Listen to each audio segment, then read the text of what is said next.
Cybersmarts, keeping your child safe online. Here's how to teach your child web smarts, from net etiquette to web literacy to simple safety. The World Wide Web is an extensive library of intellectual treasures. It is a dangerous place for kids, an exciting playground for kids. A random collection of facts mixed with opinions masquerading as facts, often challenging to distinguish from each other. The internet world is like a city, jam-packed with information and resources worthy of the finest museums, but also holding menace for the unwary. You wouldn't let your child wander unsupervised and unprepared in a city. The risks are very real. The risk of internet predators contacting kids has diminished greatly, but still exists. The risk of casual, or intensive, bullying from other kids has increased. So in the same way that you appropriately monitor your child's physical whereabouts and teach him to navigate the physical world safely, you'll want to supervise your child's internet usage and teach her web smarts, from net etiquette to web literacy to simple safety. You may be overwhelmed as you set out to educate yourself. Just remember that while your kids may know more than you do about technology, you know more about life. And you are allowed to set the rules and enforce them. You're still the parent. Once you educate yourself, launch into some homeschooling on net safety for your child. Luckily, there are some great sites for kids to go through to learn cyber safety. Stay nearby so you can assist and learn. Keeping your child safe online doesn't just mean keeping your child safe from predators. The most common danger of kids using screens is social media or gaming addiction. Most adults have a hard time managing their own screen usage, so it's not surprising that our kids beg for screen time and have a hard time turning off their screens. Tired of fights about screen time? Join the club. But there are some things you can do to help your child avoid screen addictions, beginning with these tips. 1. Take responsibility for your child's use of screens. Not all screen use is problematic. Kids can use screens for educational purposes such as learning math or researching climate change, creative purposes such as making a video, connection, such as having grandma read them a bedtime story, or having an online play date with a friend during which they both make clay monsters or play chess while they chat. Participating in a Zoom classroom, which at its best can educate and connect. Of course, they can also suffer self-esteem issues from a dependence on social media likes, or sneak video game time instead of homework, or binge watch Netflix late into the night, or even develop a porn addiction. Which electronics are you going to allow in your house? How can you teach your children to use each one responsibly? At what age is it appropriate to introduce each kind of screen and app to your child? It's the parent's responsibility to manage their child's participation online, because that is a public sphere. Unlike a journal, for instance, which is private, meaning that the parent both needs to keep the child safe and teach the child to be a responsible digital citizen. 2. Face the truth about electronics. They're addictive. They change human brains, especially brains that are still developing. When we let our children use electronics, we are leaving them at the mercy of this addiction. That's why it is our responsibility to support our children in learning to manage their use of screens. This especially applies to social media. Accumulating research argues that the more a person uses social media, the more they are prone to depression and anxiety. 3. Walk your talk. Needless to say, if you barely look up from your phone when you're with your child, you can expect your child to act the same way in a few years.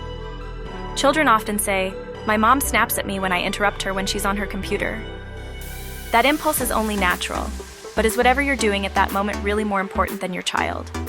Model the relationship with technology that you want your child to have. 4. Educate yourself and make the hard decisions. Be the computer administrator. Use monitoring software and parental controls. Require your child to friend you on all social network accounts. Set all of your child's accounts to maximum privacy settings. Don't let your child lie about their age to join a social network.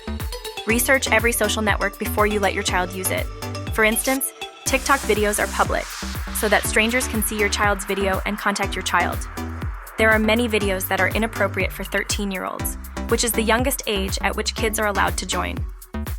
When your child first uses any new technology or network, have daily discussions to review what came up and how they handled it.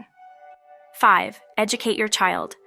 If you were in public with your child and saw something disturbing, you would speak with your child about it. You would also use the opportunity to teach your child about social rules, about kindness and other values, about how the world works. Do the same constant talking, questioning, and educating about the digital world. Be sure that your child knows. Whatever gets posted online is permanent. Never share your passwords, even with friends. Never share personal info or location online. Never say anything online that you would not say in person. Have tough conversations in person, not online. Assume that nothing is private online. Downloads can contain viruses. Get permission from an adult before downloading. Trust your gut. Get help from an adult with anything that feels worrisome, including any kind of bullying. 6. Agree on and enforce family screen rules. If you're going to let your child use electronics, you can expect some addicted behavior. Don't blame your child. Give him or her the support they need to manage their relationship with electronics. Talk to your kids about each new social media or device as they start using it. Before you give your child a phone, be sure to sign a written agreement.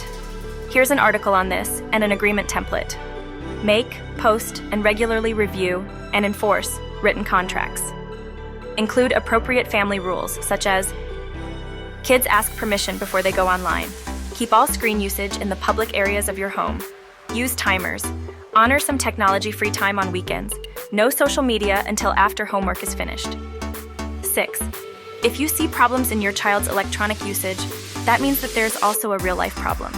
Stay connected with your child so you know what's going in his life and you know when there's a problem. Some kids just can't handle any electronic usage because it's overstimulating and sends them into fight or flight. If you see signs of addiction or other acting out, don't wait to address it. Intervene appropriately. To begin, I recommend reading Reset Your Child's Brain, a 4-week plan to end meltdowns, raise grades, and boost social skills by reversing the effects of electronic screen time. 7. Porn-proof your child. It's upsetting for parents to hear, but if your child has online access, they will eventually see porn. It is just a question of when. Statistically speaking, most children stumble across porn by the age of 8. Porn is almost always dehumanizing because it depicts sex without warmth, intimacy, or love. Most porn today also includes verbal and/or physical aggression toward women, so those photos and videos can really traumatize children. Before that first exposure, meaning around the age of 8, you need to educate your child about porn. Here's an article on protecting your child from porn. 8. Prevent and address cyberbullying. Bullying on social media is not so different from bullying in person. It is still an abuse of power, but there are some differences. Kids who wouldn't be likely to engage in unkindness to someone's face may be able to ignore the impact of their actions online, and thus may find it harder to resist bullying. When your child first begins to use social media, review it with them daily. Keep an attitude of curiosity, support, and humor. Ask your child how they felt about their various interactions, what was hard, how they decided what to do. Children develop good judgment from interactions where they have a chance to safely reflect on the choices they made and what happened. If you review your child's social media experience with them on a regular basis, you will know if there's an issue. But continue to keep your antenna up for signs that your child may be experiencing bullying online. Watch for changes, such as if your child suddenly stops using certain games or apps. Watch for mood changes, including anger or withdrawal. And if your child begins to express hesitancy about live social engagements or school attendance, that's a red flag that something is making them uncomfortable. If your child is bullied online, save the text/posts/emails. Don't reply and don't delete them. Report the user online and block from further interaction. Inform schools and authorities about the situation for further. To prevent online bullying, teach kids. Never share your passwords no matter what. Review privacy settings regularly with your parents. Do not share anything that could hurt or embarrass anyone. Never forward anything that could be hurtful. Being kind to others online will help to keep you safe. Remember that being mean online or forwarding hurtful messages is just like being mean or spreading hurtful rumors, or embarrassing someone in person. Always come to an adult if something online makes you uncomfortable. The good news about bullying via technology is that you have a record. So if your child does get bullied online, document everything with screenshots and dates. Do not respond. Block the person. Report it to the school with documentation. 9. Keep educating yourself. Kids know more than we do about the digital world. They're digital natives, so it's our job to educate ourselves, so we can help them stay safe and learn digital etiquette. Check out the resources below and remember, the digital world is always evolving, so we need to be continual learners. I recommend you to watch the documentary, The Social Dilemma. The movie is available on Netflix. You will learn a lot of insightful messages from this documentary. Another recommendation is to explore media smarts. cool site that takes older kids through a cyber tour of 12 mock websites to test their savvy surfing skills. Guide to Protecting Children's Privacy. Online has step-by-step instructions to manage kids and your own privacy settings across platforms. That's all for today. Take steps today to help your child become cyber smart.